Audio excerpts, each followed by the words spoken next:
before I get into this video, I thought I would tell you what we were working on today. I will be kitting up this picture. This is Country Ladies, and I'm doing this for the On the Farm event that I am hosting through Diamond Paint with Friends 2.0. And yeah, we'll just get into the video. Are you ready for this adventure? Hello everyone! How are we all doing today? Is everybody good? Bags all set underneath the bus? Ready to go? Got everything you need? Alright, let's go ahead and get on to the bus. Oh, please do take your crafts with you onto the bus. There will be tables on the bus so you can work on the way as we travel. So yes, please take your crafts with you. Very good, very good. Nice. Alright. Let's get on this bus. And let's start going. We're going to be traveling to see some farms. Our first destination is going to be a dairy farm. And while we travel, we are going to be talking about the history of farms itself. So feel free to get yourselves settled in and get your crafts out.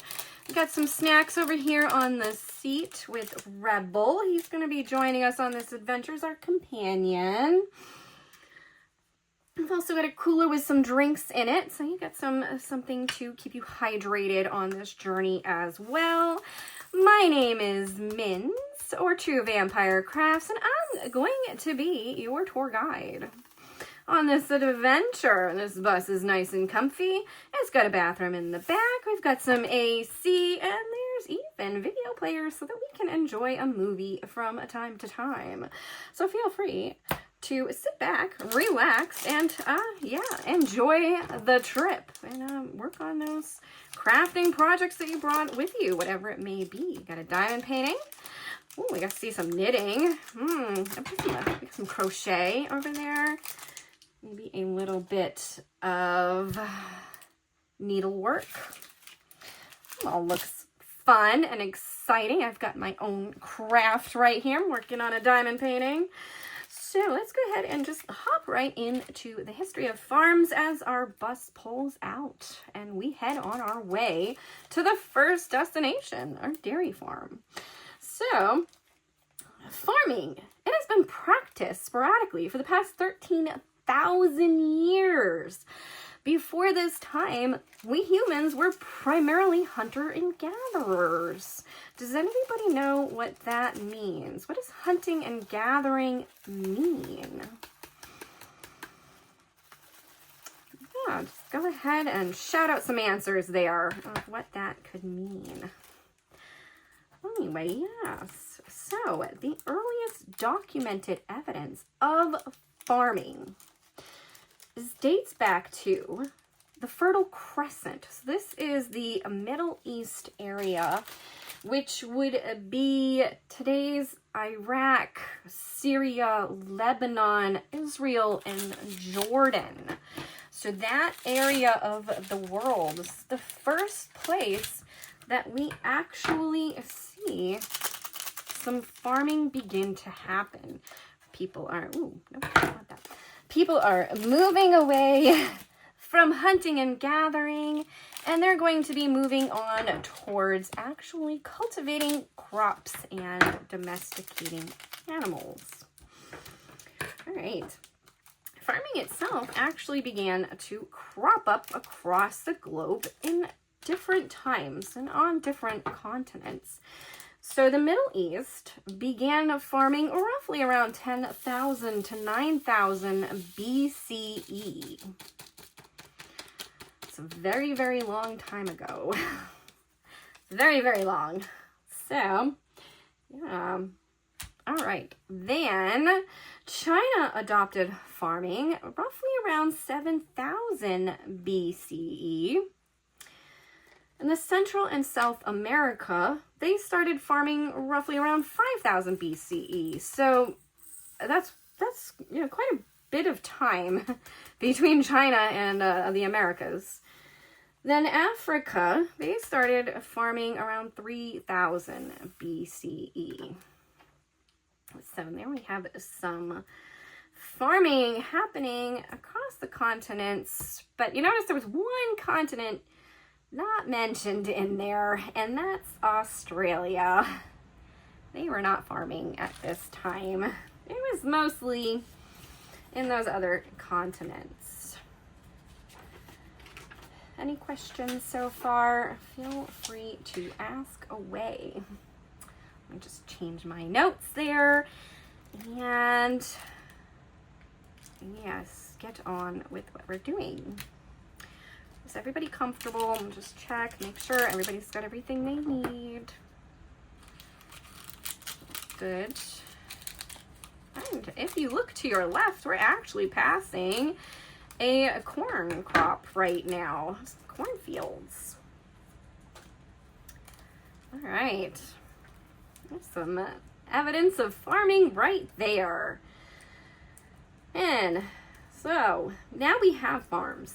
They're around. And this shift to farming life, well, this allowed for people to start settling down more. So villages started to crop up, and towns and cities. Massive populations settling into one area because now there was a supply of food for them at a constant rate instead of having to travel around and forage for the food in different areas, hunting it and grabbing it off of the ground. Remember that hunter-gatherer from before? Yeah, we're shifting away from that now. And yeah, so farming, of course, was not without its struggles. You know, those first crops, they probably, what am I doing here? Those first crops, they had a lot to learn about farming. And if it was a dry season, they probably did not do very well, and therefore they probably starved, unfortunately. But that's just, you know, that's just the way it was. It was early farming. They were learning, just kind of getting to know how to do the things that they needed to do in order to survive the different times of the year, because we know that there are seasons in most places. So we have winter, spring, summer, and fall. All right. The first crops that were cultivated, and this would be in the Middle East, were figs and einkorn wheat. So figs and wheat were the first things that they started cultivating. And we know from history that other crops also existed, but some of the other early crops were barley, lentils, peas, and flax. And the first animal to be domesticated was the sheep. Believe it or not, the sheep was the first animal to be domesticated. Yep, and then the second one, following closely behind the sheep, was the goat. Sheeps were used for primarily, you know, just anything they needed. They used them for milk, they used them for their hide, and they used them for their meat. Because sheep. And then goats, of course, they did the same thing with goats.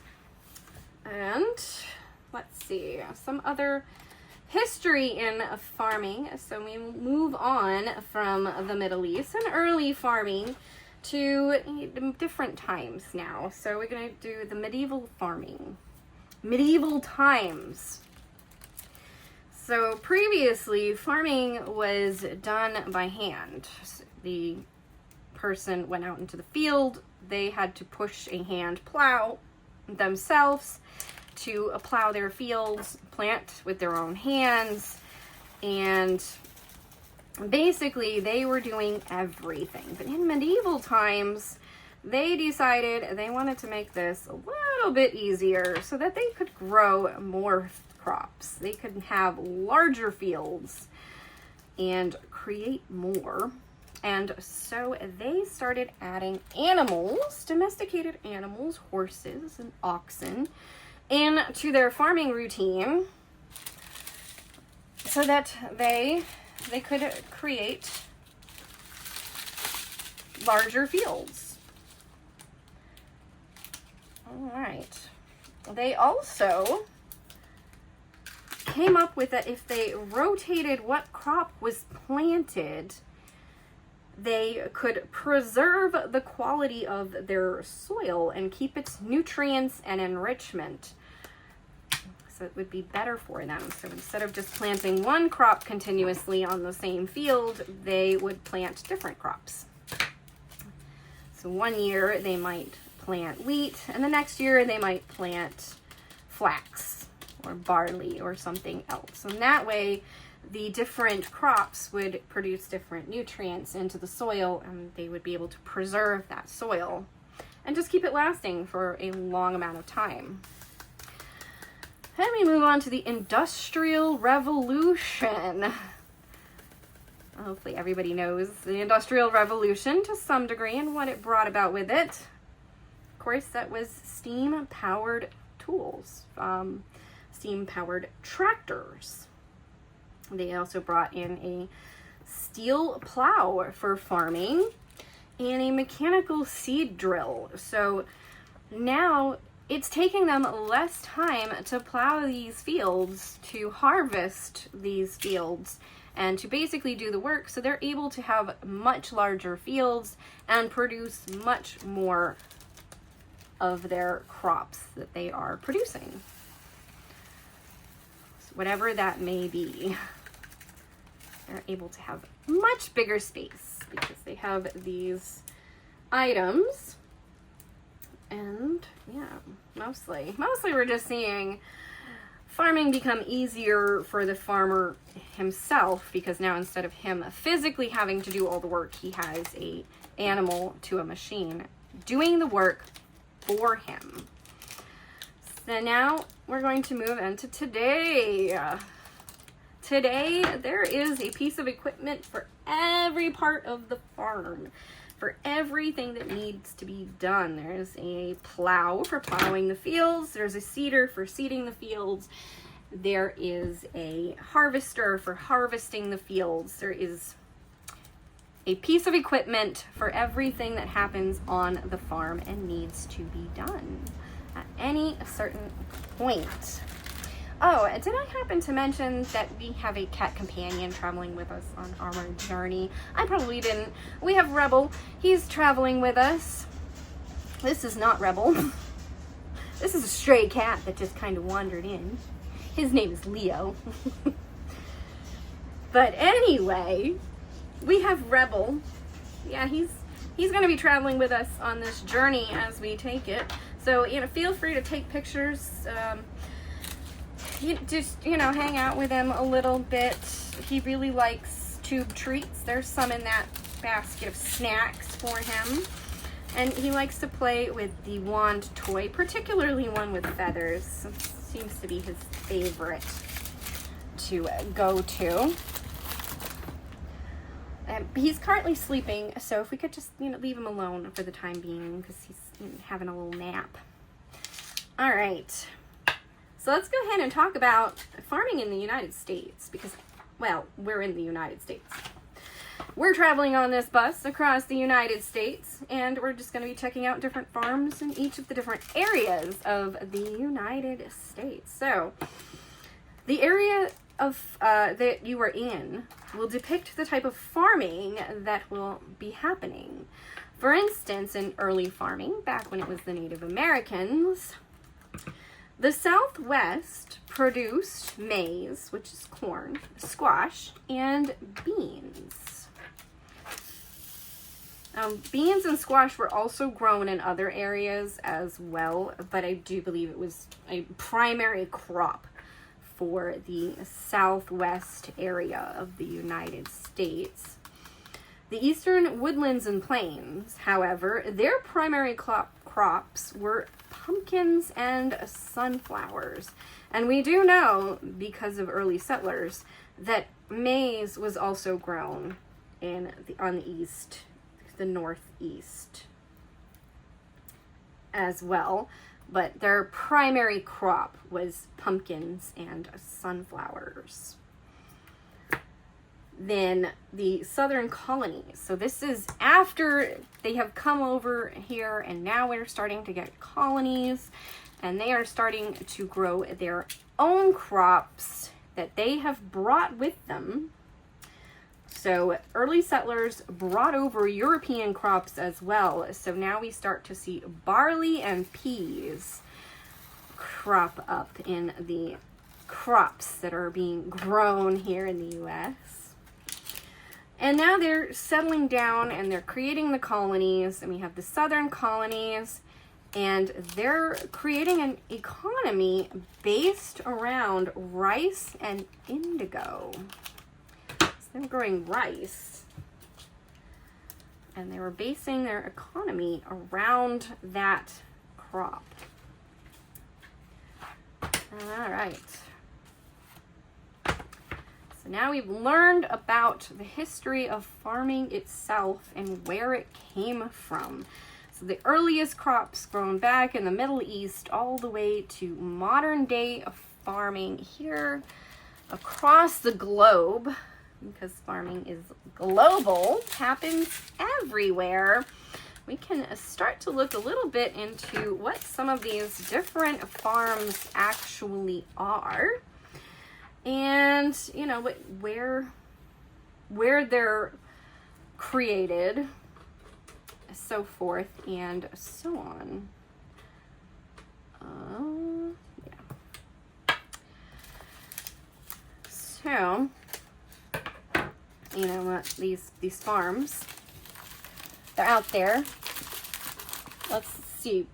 So the types of farms that there are currently, these are types of farms that you can see, experience, possibly go to and check out.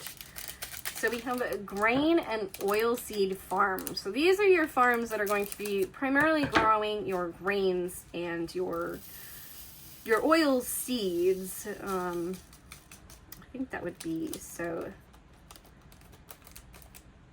I can't think of the name. But anyway, wheat, barley, rye, that sort of thing. Sunflower is an oil seed, so sunflowers. And then there is hops. You know, hops is not an oil seed, but is a primary ingredient in beer. Grapes, that sort of thing. Then we have vegetable farms. So your farms that are going to be growing your vegetables. Tomatoes are not a vegetable, they are fruit, but anyway. Peas, beans, cabbage, lettuce, your vegetable farms. Ones that are going to be providing the vegetables that you purchase in your grocery store. Something that's not going to be ground down to create a flour or other product from, like in oil, olive oil, I guess, avocado oil. Yeah, so you know your oils, vegetable oil, corn oil, yeah. But your major produce in your grocery stores, which would then also include orchards and vineyards.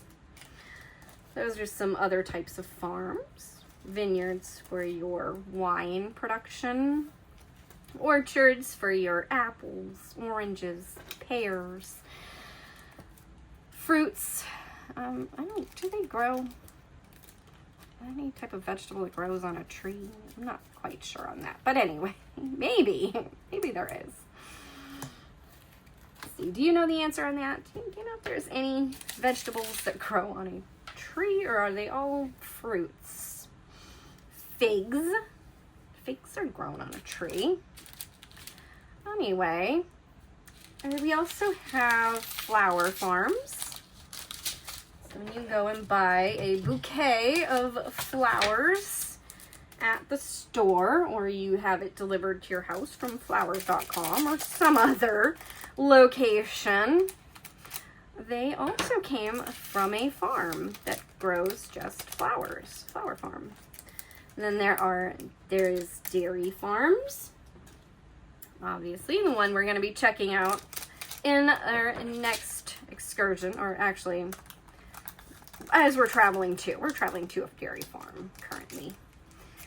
So, we'll be talking about that next, is what I mean. Anyway, yes, dairy farms, which is your dairy cows, goats, probably also llama. You can get dairy from a llama, I believe, from camels. I'm sure there are other animals that we also get dairy from, but here in the US, I do believe it is primarily goats and cows. Ranching. So ranching is going to be your mostly beef cattle, or bison. No. Yes. There are some buffalo farms. Mostly ranching is for meat production animals. But ranching. There's poultry farms, so your chickens, ducks, turkeys. They're all going to be kind of in that poultry variety. And they'll have their own farms. Egg farming, that sort of thing. You ever watched an egg farmer on TikTok? That is an interesting thing to watch. What number were you? I forgot. That's bad.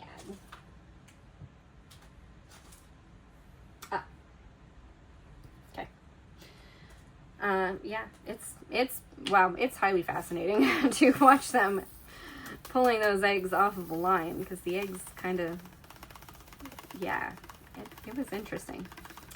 Anyway, and we have fish farming, because yeah, fish are farmed too. So fish farms. And there's also something called an urban farm. So this would be a rooftop farm in a city. So if you've ever seen those, where they have kind of like planter boxes and they grow vegetables and herbs and other things as well in them. The urban farms. We also have organic farming.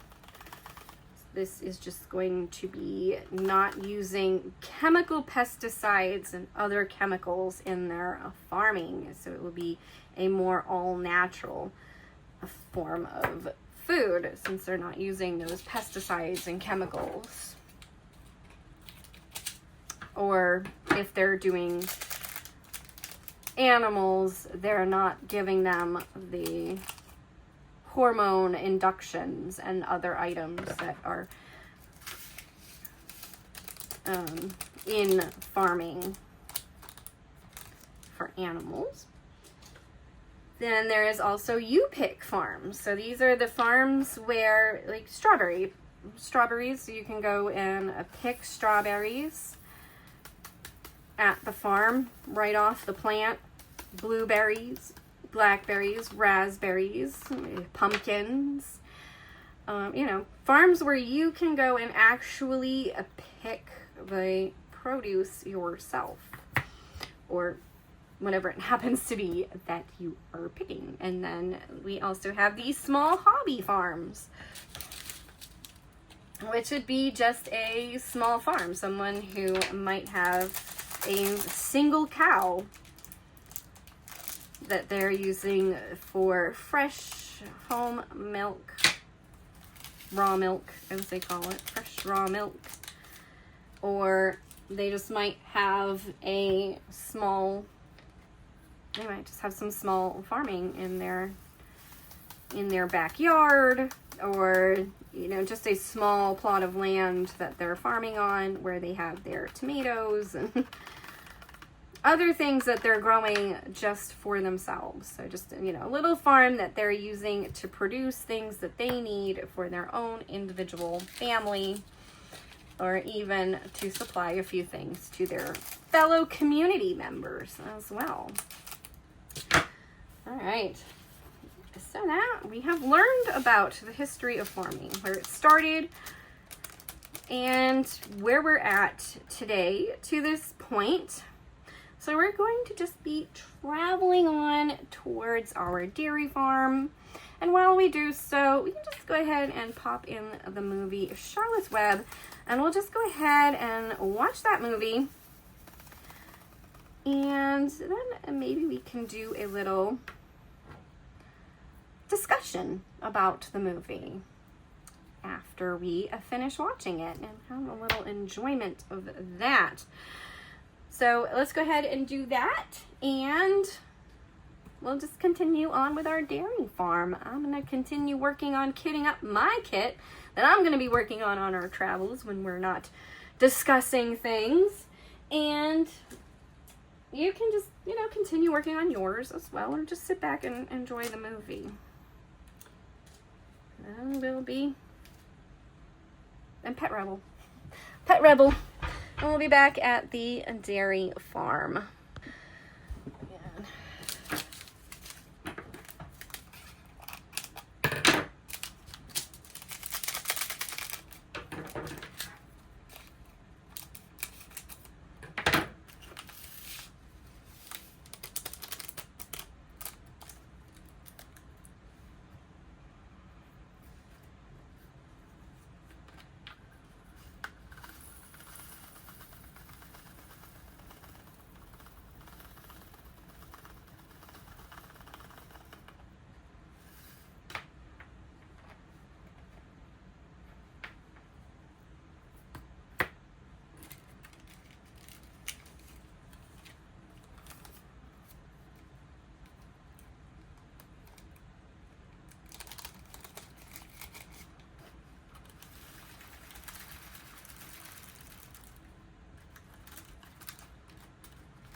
Some water in that.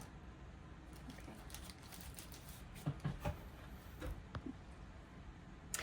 Alright, I hope you have enjoyed this video and you found it interesting and entertaining and maybe learned something new that you might not have known.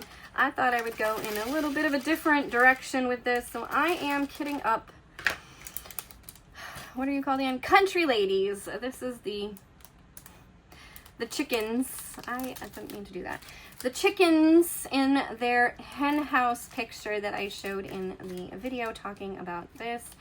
And basically, yeah, I hope you enjoyed this. I hope this is something that you find interesting, and the way that I'm going about it, I thought taking a little tour bus and going on a trip might be a fun way to learn about farms and just be a little different and unique. So let me know your thoughts and opinions, and I'm just gonna finish kitting up this kit and maybe start working on it today too. We'll see how I'm feeling. But I hope you have enjoyed, and thank you for watching.